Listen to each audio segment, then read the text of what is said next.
Good morning, everybody. My name is Emer. I'm a Director of Services at Fingal County Council and a board member of the Centre for Cross-Border Studies. So I'm going to be chairing this panel this morning. Before we get started, though, I want to say a very big thank you to the Institute of Public Health and Suzanne Costello, CEO of that group, who have kindly sponsored this panel discussion this morning. So without further ado, I'd like to introduce the panellists. I'll start, I suppose, to my immediate left. I have Ivan Cooper here from the wheel. And then I have Lisa Whitten, Research Fellow from Queen's University, and we all know Dr. Anthony Soares, Director of the Centre for Cross-Border Studies. So I don't know if you want to introduce yourselves and maybe say a few words about yourselves before we get into a couple of questions. I'll start with you, Anthony. No, Lisa. Sure. I'm Dr. Lisa Whitten from Queen's University Belfast. I'm Research Fellow. I'm currently on a project that looks at post-Brexit governance of Northern Ireland. And I come at that having finished a PhD that looked at the impact of Brexit on the Northern Ireland Constitution. Started that in 2017, and I think it's fair to say I didn't anticipate the developments that happened throughout the course of that. And previously I'd done a bit of work out in the office of the Northern Ireland Executive in Brussels. So that's my background and context, and I've scooted down from Belfast this morning. Great, thank you. Ivan? Yeah, my name is Ivan. I'm Cooper, Director of Policy with the Wheel. We're a national association of community and voluntary organisations, and one of the wellsprings, I think, that provides us with grounds for optimism in relation to what we heard from Bernadette. And I know that Bernadette herself is optimistic, but I found that contribution just magnificent and riveting, and a great jumping off point for the discussion that will follow now. Anthony, in case anybody in the room doesn't know you. Yeah, in case anybody doesn't know me, I'm the Director, Anthony Soares, Director of the Centre for Cross-Border Studies. And just quickly, since I think 2013, we started working on the UK's changing relationship to Europe at that stage. And unfortunately, I would say 99.9% of our time since then has increasingly been around Brexit, which isn't really what we're supposed to be doing. We're supposed to be supporting and encouraging cross-border cooperation, but we've had to kind of take into account how the UK's departure from the EU has potentially affected that cooperation. Great. Okay, we might get started then, if that's okay. Lisa, I'm going to put the first question to yourself.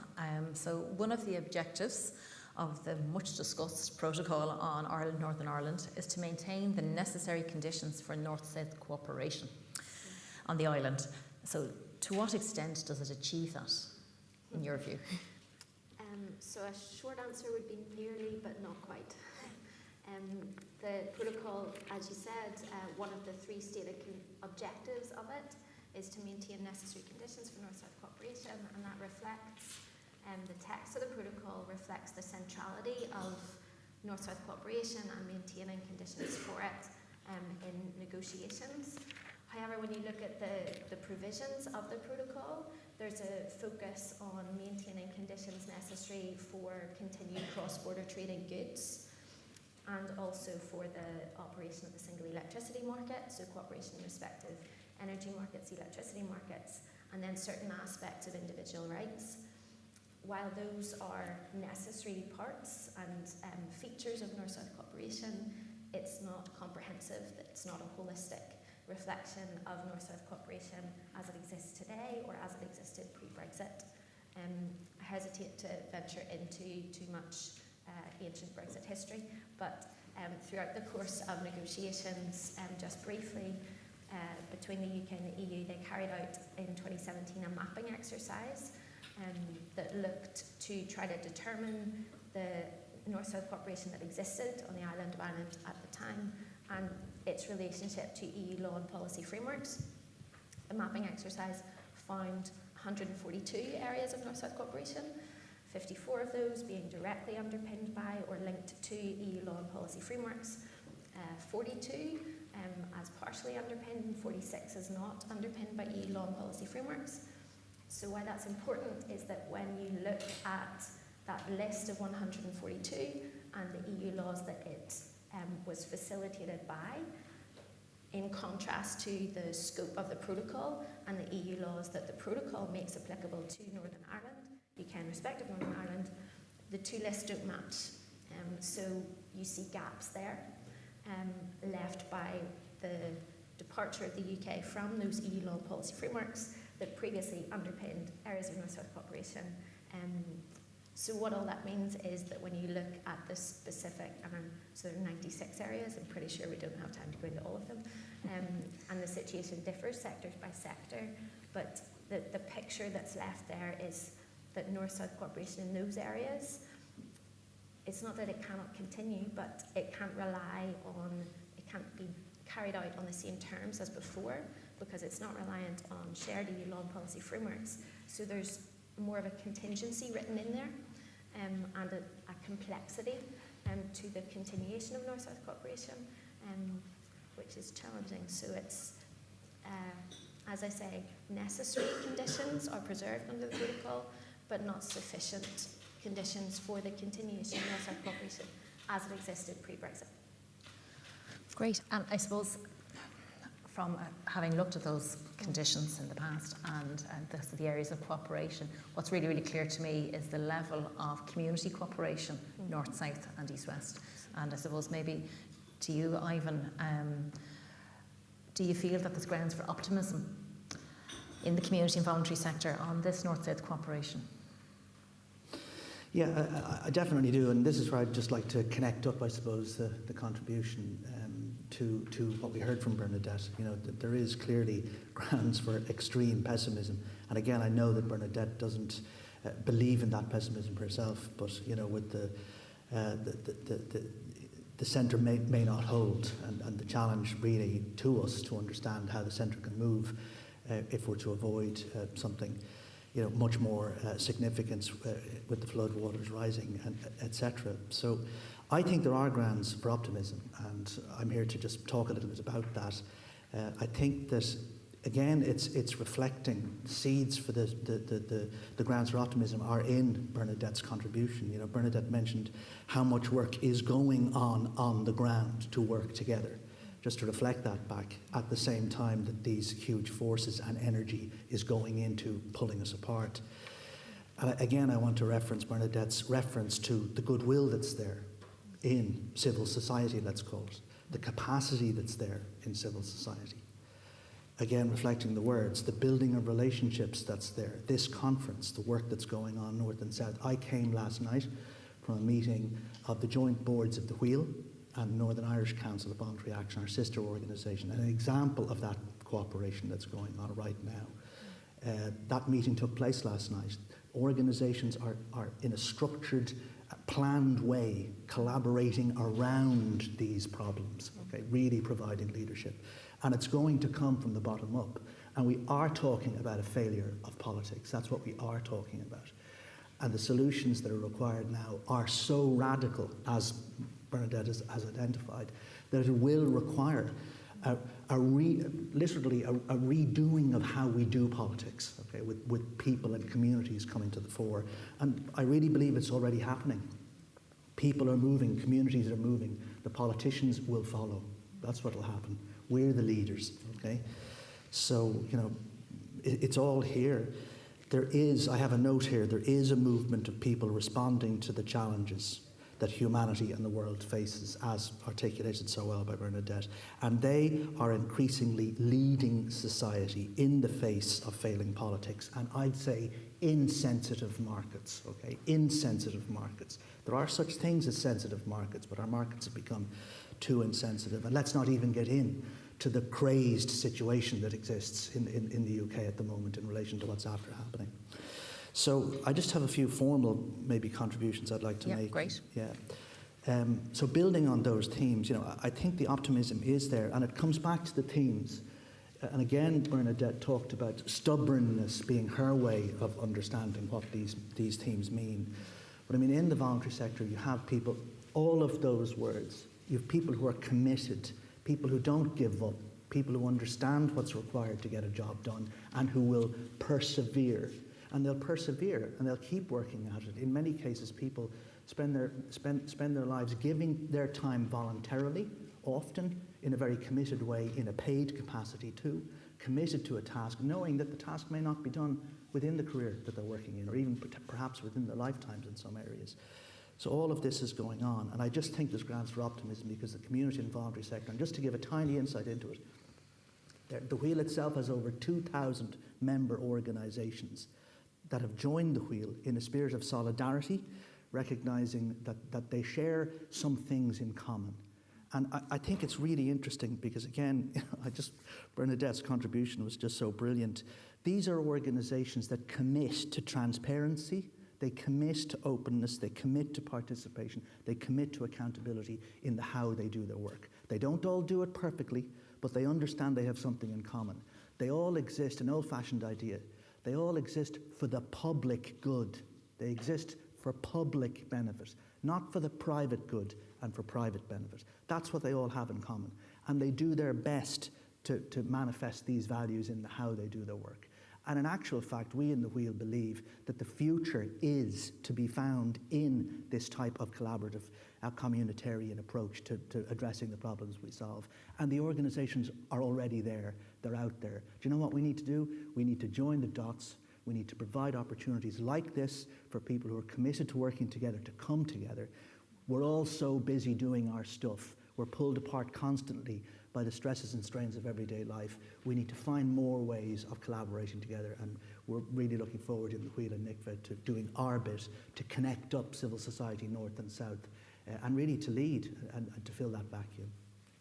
Great, Ivan. And I know even from my own work, I've done a lot of work on the Dublin-Belfast economic corridor, and that's very, I suppose, at local politics level driven and executive driven, but underpinning that is a strong, strong desire from the community and voluntary sector. And you're absolutely right. I mean, our models of engagement have changed completely because the voice is so loud from the community and voluntary sector, and it's resonating and it's changing local policy. You know, it mightn't have gotten to national level yet, but it's certainly changing at local levels how we do our business and how we interact. And I think that's hugely, hugely important. There's so much goodwill there. And, you know, as I said, for the public good, people want to do the right thing for the communities. And I think it is particularly strong in the cross-border area. I think I've never seen it more powerful than it is currently. Yeah. Anthony, you're waiting patiently. From the responses that the Centre get on their quarterly surveys on conditions for North-South and East-West cooperation, would you share Ivan's optimism? I would, to an enormous extent. Just to explain briefly, so the Centre for Cross-Border Studies has been undertaking surveys aimed specifically at organisations in the community and voluntary sector and local authorities on the island of Ireland. So since the first quarter of 2021, looking at their levels of north-south and east-west cooperation, and really kind of looking at 4 core areas or 4 core contexts for that cooperation, which is the political context, the social context, and what I mean by the social context is the support within the communities that they serve for the north-south and or east-west cooperation activities that they undertake. The material context, so whether they have the access to goods and services that they need to undertake their north-south and east-west cooperation. And finally, the regulatory context, so the policies, legislation, regulations, and whether that is supportive of their north-south and or east-west cooperation. And I have to say, the reason that we kind of came up with the theme for the conference, commitment, resilience, and perseverance, is what we see coming through those surveys time and time again since we started, is that commitment, that resilience, that perseverance that community organisations and local authorities show in terms of their willingness to continue to cooperate, whether it's on a north-south and or an east-west basis. You see that time and time again that they are committed. Now, there are levels of difference in terms of when you compare north-south cooperation to the east-west dimension. The north-south dimension, for obvious reasons, I mean, one of them obviously is geographic, just the geographic proximity. The north-south intensity is much greater than the east-west intensity in terms of cooperation. And I would also see that commitment, that resilience and that perseverance in terms of the constant discussions that we as an organisation have with other organisations who are involved in cooperation, particularly through the, it's got a really long name, through the ad hoc group for North, South and East West Cooperation, which we convene, which brings together a whole range again of organisations from North and South to discuss issues around cooperation. And not just to discuss, but it's also a group that does meet with UK government, European Commission, Irish government and others in terms of ensuring that we do, as Article 11 says, maintain the necessary conditions for North-South cooperation, although we also have an East-West interest as well. So I see that commitment, I see that resilience, I see that perseverance. I absolutely agree with what Ivan has said, what Emer, what you said, what Bernadette was speaking about earlier. The only thing, though, that I would be worried about is that it's taken for granted, that we keep taking it for granted. And yes, organisations are committed and they're resilient and they persevere, but I'm worried that taking it for granted, that they will just carry on no matter what. We might be heading towards a point where certain organisations may no longer be able to carry on doing what they have been doing. And it's not because they don't want to, and it's not because they don't value it. It's just because some of the obstacles that are starting to emerge make that choice of engaging in North-South cooperation a more difficult choice for certain organisations, about something that we can touch on later on in terms of those issues that are emerging. But yes, there is that commitment. And you can see that in terms of not just, and Ivan touched on it, I see through those quarterly surveys, through the conversations that we have, the myriad things that people are involved in. It's just incredible, the richness, the diversity of activities, North-South and East-West cooperation activities that organisations and local authorities are involved in. It's amazing the amount of things that are being done on a North-South and on an East-West basis.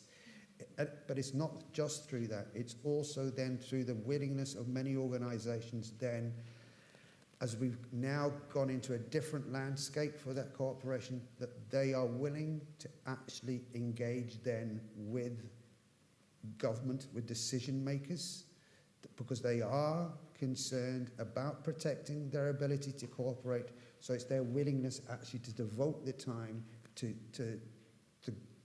engage with those decision makers. And let's remember, for 99.999% of those people who are doing that engagement, they're not paid to do it. And it's actually taking them away from what they're supposed to be doing in terms of organisations. They're now having to devote time in terms of that engagement that many organisations is not actually within. It's not within their remit. They're not funded to do it. It's something they have to do on top of everything else that they have to do. But just the fact that they are doing all of this extra stuff shows that commitment, that resilience. So I am hopeful in that sense. I do share the sense of optimism that Ivan, Emer, Lisa has pointed out some of the, let's say, the gaps that exist. But I absolutely do agree that I am positive in that sense. I just hope that people don't take that for granted, that you're continually expected to do these things no matter what. And I think that's unfair on organisations that their commitment is taken for granted. I think that resonates, I suppose, really well with what Bernadette was saying about, probably us as a race being parasites, and sometimes, we go to the well the whole time and we go to the same organisations and we ask them to do more, to be more, and to ever expand. That well is drying up, that resource is drying up, and that goodwill that is there, I think, will begin to wane if more isn't put into cultivating that space. I suppose maybe to follow-up question, Anthony, again, from what you're seeing in the centre's work, what are the main issues that are being raised in the survey? Or in terms of cooperation? Yeah, in terms of cooperation. So if I look at the surveys and go back to the first first survey that was done back in the first quarter of 2021. And as I said, we looked at 4 main contexts: the political, the social, the material, and the regulatory context. And it was the political context that was seen to be the most negative. So it was on a negative footing in terms of local authorities and community organisations' perceptions of that political context and how supportive it was of cooperation. It started off on a negative in quarter 1, so on a negative, and then the following quarters until the last quarter of this year, it kind of stabilised. So basically, negative political context stabilised, and this is according to the respondents, it stayed at that negative context, and then in the last quarter, the previous quarter, 2022, it took another dive. So negative, stable, then another dive. So the political context is the one that is seen as the most negative issue, or the issue that impacts on the kind of the background. It's the background to cooperation. And obviously, in terms of the political context, it really is, you can see it coming through in the responses, in terms of people are allowed to actually, it's not just tick boxes or yes, agree or disagree, they're allowed to actually then provide evidence, to provide commentary in terms of their initial response. And it is about what organisations see as the breakdown of relations between the UK government and the EU, UK government, between London and Dublin, but also obviously between Northern Ireland and the Republic of Ireland, or certain sections within the political context in Northern Ireland and the Republic of Ireland. It's that breakdown of relations. The other thing is breakdown in trust. They see a breakdown in trust between the various partners at government level. So that is a major issue. One that needs to be addressed, and organisations that we speak to, and we see that again in the surveys, what they want is for current issues to be resolved through agreements and not unilateral action by one side or the other. Solutions are there, but you have to find them together. Because if the solution is one that you come up with yourself, but the others don't agree with it, it is not providing the context that we need for cooperation. So that is an issue. But the other thing that we are seeing now, more and more in terms of organisations involved in cooperation, and I'm going to focus here on North-South, because very often the perception, in the commentariat, that everything, the problem is East-West. There's a border, an East-West border, and then the North-South bit has been sorted. And it's been sorted because the East-West border is put there and the North-South bit is fine. But we have to remind people that the protocol on Northern Ireland, keeps Northern Ireland in the single market for goods. It does not keep Northern Ireland in the single market for services. And that is where we're starting to see the issues come up in terms of people engaging in cooperation. Unfortunately, there are issues that, while some of us kind of warned this might be a potential impact around the type of withdrawal that the UK chose to undertake, withdrawal from the EU, many organisations hadn't thought of them. And so they only become issues when they actually hit them head on. And then all of a sudden they have to deal with them. So, for example, I'll give you a couple. Cross-border insurance. That has now become an issue that some organisations only know it's an issue when they go to renew their policies and in terms of what they do on a cross-border dimension, and they're finding either impossible or very difficult to ensure that cross-border activity. I won't go into the details of why, but that is one issue. Another issue that's coming up now is, in some areas, the recognition of professional qualifications. That's becoming one of those other issues. And perhaps just to mention one other, and it goes back to the relations bit as well. It's the fact that some organisations that have always operated on an all-island basis and pride themselves in the fact that they operate on an all-island basis and have a research dimension to what they do on an all-island basis. And it was a collaboration between North and South in terms of research. Unfortunately, some of the funding for those research collaborations was EU funding, to which the UK is no longer a partner.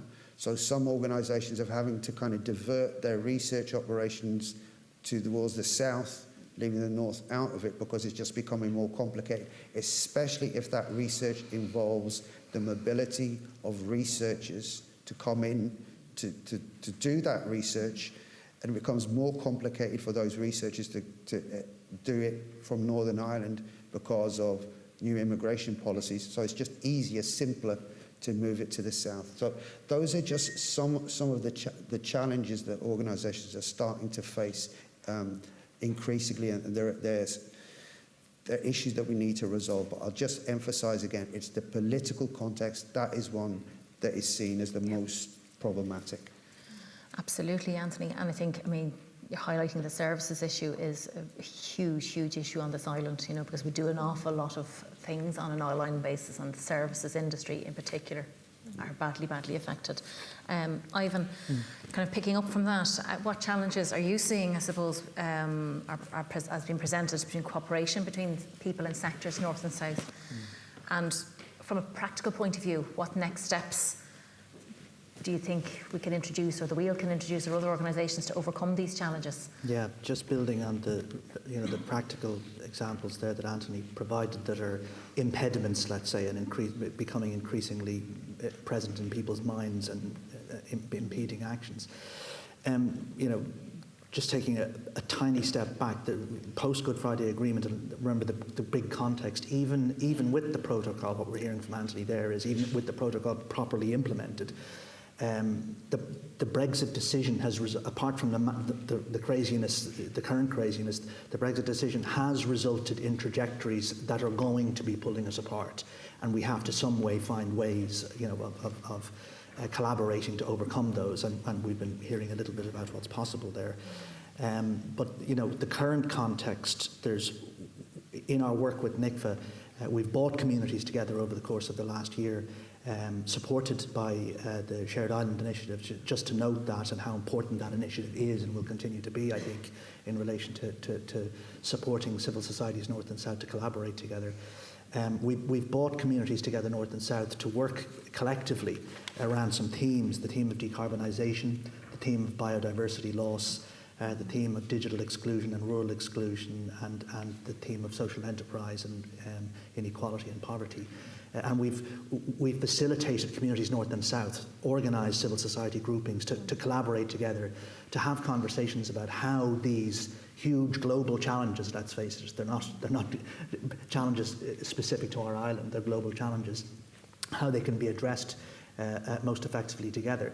And what we find is people will come together and are coming together. This is the stuff that's already happening. They're already doing this. People are very happy to come together, to work together on shared challenges. What they're not very understandably comfortable to do is to come together to debate how things should be done politically. I know from the Wheel, if we bring members together around a theme that's a challenge to them, they come and they flock in numbers. If we stick the word policy discussion in front of that, okay, you'll be lucky if 2 people show up. It's as simple as that, okay? So really it's about providing opportunities for people to come together collaboratively. Now, things that have come through that process are, there is a general, there was a slow process of normalisation that began 20 years ago, let's call it, and that's been derailed by Brexit effectively. And there is a general lack of understanding that we need to acknowledge. We're not representative of the people in this room, okay, of society generally. There is a general lack of understanding of the differences in the jurisdictions at a fundamental level in relation to how things are done. And we just need to understand that. We need to provide programs and educational opportunities for people to understand how things are done. And especially with regard to what Anthony is saying, with differences that are emerging that people, even in this room, aren't necessarily aware of. So we need to do that. The increased frostiness of the political atmosphere means people are more unsure, and I'm being careful with my words here, about reaching out because of the possibility that they will be misinterpreted in their actions or have their motives misconstrued, perhaps deliberately. So I'm just noting very human realities in all of this as well. We've noted that from our work together that it's through working and bringing people together and being together that people get to know one another on a very practical level. And again, the concern with Brexit is that people will potentially have fewer statutory programme opportunities. And that's why the Shared Island Initiative and the forthcoming peace programme will be so important, that they provide opportunities to fund people and communities north and south to come together, to work together. And then time must be made. That's another challenge. And resourced for people to prioritise working across jurisdictions. Working together is a challenge. Working together across jurisdictions, an even bigger challenge. So we need to support that and make sure that people are able to come together. So just in terms of very practically identifying some next steps, we think that governments north and south, and east and west need to create more opportunities for people and communities to work together on the significant social, environmental and economic challenges we've been hearing about. And in the doing of that, to get to know each other better through working, to use the cliche, shoulder to shoulder on the shared challenges. Very practically, we need to create opportunities for people to learn about each other's histories, cultures and backstories. So I just want to name all of that as well. We have communities that don't know each other as well as they need to know each other. And don't forget, we have communities in Northern Ireland as well, okay, that need to get to know and respect each other's histories and backstories too. So I just want to name a bit of an elephant in the room that's often not named, okay? I'm a person, you know, from the south, let's say, and I am on a learning journey. And I think we all need to understand we're on learning journeys, and we all need to take some risks, and we all need to trust each other. And I learned something new last week about trust and what trust means. It was blinding insight for me. Trust is simply being willing to make oneself vulnerable in front of other people. That's what trust is. And we need more people who are prepared to make themselves vulnerable, and we need to create opportunities to do that. That's what we need to do, create places where people can come and feel safe in being vulnerable in front of one another. And we need to, it's through that making vulnerable with one another that we'll come to understand the appropriate language. I just want to name that too. There's often a fear of offending people through inappropriate use of language. And if we don't create the opportunities for people to come together to learn and respect one each other's histories and cultures, we won't succeed in I think, making the journey we need to make. So, thank you. Thanks, Ivan. Yeah, I think that vulnerability, that trust piece is huge.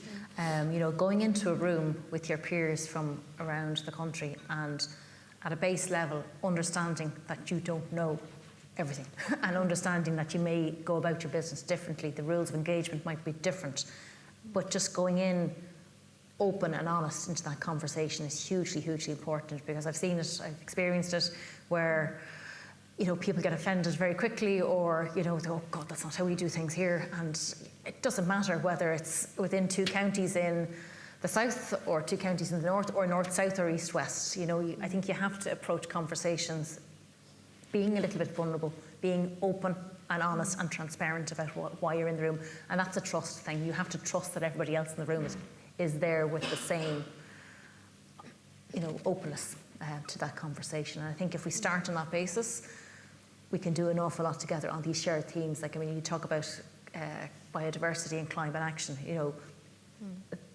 climate change doesn't know borders. Doesn't matter. We have to act as a whole on it. So I think, you know, if we can pick those thematic pieces, not policy, as you say, pick themes and go with those, I think you will definitely garner an awful lot more cooperation. Lisa, from your experience and your studies, what are the main challenges that you see in North-South cooperation post-Brexit? And what, again, maybe to put a positive on it, what's the biggest opportunity you see coming out of it? So I guess I would first just quite conveniently echo what my fellow panellists have just said. And I think sometimes challenge and opportunity, they very often come together, very often are descriptors of the same phenomenon. And I think that applies here. So as has been recognised, the context for North-South cooperation has quite fundamentally changed with the departure of the UK from the EU, and that decoupling of legal and policy frameworks, the regulatory environment, and the consequential impact on political relations that are at a very difficult stage at the moment. That's a challenge, but I guess there's also an opportunity there to rediscover or reinvigorate the purpose of cooperation and kind of, as has been testified this morning, find that resilience and commitment to it. And I think it's interesting when you look at the substance of North-South cooperation that does exist, East-West cooperation that does exist. Very often, although it can get kind of policy technical quite quickly and everybody turns off very understandably, but when you play out what some of the actions and impacts of cooperation and collaboration are, it's very like quality of life issues. It's about the regulation of the environment. It's about whether or not we can recognise our shared or respective justice systems, or whether or not our teachers can cross the border and have exchange programmes, healthcare, whether or not we can organise that to the most efficient level across the border, all of that. And I guess there's something inherently human about some of the policy areas that are affected by cooperation. And while in the post-Brexit context, we have the UK and Ireland as the two states are no longer, in a sense, travelling in the same direction as they were through a shared commitment to ever closer union of peoples, that makes the environment harder. So the cooperative direction is no longer being pushed from external forces. But that doesn't mean that it can't still develop.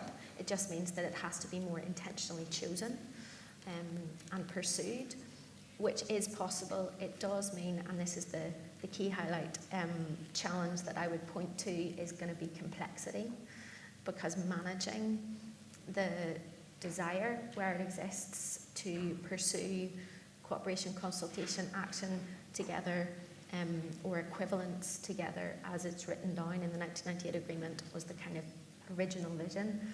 If that's going to take place, there's going to have to be management of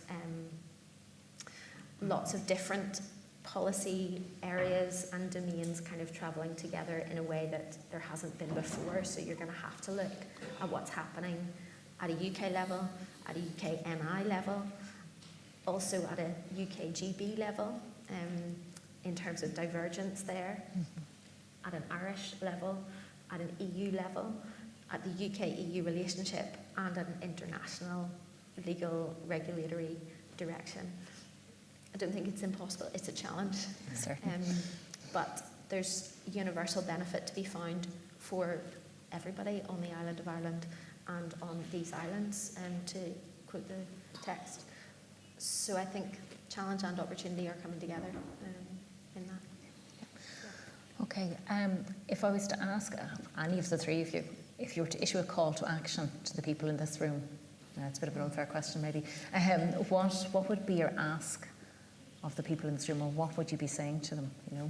Yeah, go for it. It actually follows on from what Ivan was saying in terms of opportunities for people to work together, that shoulder-to-shoulder thing. And you mentioned the Shared Island Initiative, Peace Plus, obviously, hopefully hitting the ground very, very soon, which provide immense opportunities for people to undertake cooperation activities. But one thing I would really, really call for, the Centre for Cross-Border Studies has always been concerned about embedding cross-border cooperation. So there's two things here. It's about when two organisations or more are partnering up, are working on a cross-border basis on, let's say, climate change, human rights, whatever it is to understand that what they're doing is not a pet project. It's not an add-on. It's not like we've got more important stuff and we're doing something that's cross-border. If you are doing something that's on climate change and your organisation is concerned with climate change, then what you're doing is your core activity. It just happens to be on a cross-border basis. It's not a pet project, it's not secondary, it is core to what you do, and therefore you should resource it as an organisation as a core activity that you're doing, and don't put it on an individual to take that on and they're the cross-border person. It's own it. Own that cross-border bit. And stemming from that as well, it's around the skills that's needed for cross-border cooperation. There are a specific set of skills that you need to undertake cross-border cooperation to ensure that your cross-border partnership strengthens, thrives, and what it's about is actually learning about how your partnership is developed, how you as partners are developing as you're working shoulder to shoulder on climate change, on human rights, or whatever it is, that you are actually learning yourselves, you're thinking about the impact on you as partners in terms of doing that cross-border cooperation activity. So it's owning it, owning your cross-border cooperation, and learning about how your partnership is developing and understanding that there are a specific set of skills around that. So that's what I would say. Anybody else want to contribute to that? I'll have a go. Yeah, That's okay. Ivan. I think that the Irish government and the European Union have a very particular leadership role at this particular time. So I think I'd really call on them to redouble their efforts to make the resources available to support this kind of work, okay, that is so crucial. So let's just say that straight up. I also think that circumstance in the UK, this is my optimistic bit, one has to just hope that it's going to resolve, okay, politically, that the failure of politics in the United Kingdom is going to resolve, okay? One has to just hope that. Personally, I believe it will, okay? I personally believe there will be a new government over there in the not too distant future that business can be done with. And that'll unblock, I think, the politics in Northern Ireland to some degree, okay? So hopefully we can just get through this blockage. Now, look, I'm speaking in hope, that's it, okay? Some people might say you're as mad, whatever, but that's my hope. But so what I'm saying is I am calling on the Irish government and the European Union to redouble the efforts and double the resources and the time and the focus that they're putting into supporting civil societies, north and south, to collaborate together in this way. If needs be, create special emphasis in the peace programme, which is going to have an even bigger role to play in relation to this. Put some current expenditure into the Shared Island programme. It can't just be about capital, bridges, and all the rest of it. Important though that is, we need current money in there, and we need a decent chunk of it, okay? Proper millions of euros, okay? Not a couple of 100,000 thrown over there. That's not going to do it, okay? So that's what we need in the short term. And like I said, in the long term, it's then a case of, once we have some kind of normalised political effective government in Northern Ireland, then we can say, right lads, let's all get our shoulders to the wheel and really get on with this shared island stuff, okay? Which we can do. Great. I just leave me down to thank our panellists. Elisa, unless you want to have a word. I'll say very quickly that I guess regardless of the current political moment that is very difficult, as is very obvious, inevitably we share, but for reasons of geography that are physical geography and human geography, we share life together, and our collective life is always going to be interdependent and interlinked, and therefore the only direction, the only effective forward direction is going to be consensus based, and it's going to have to require developing relationships, however messy and complex that can be.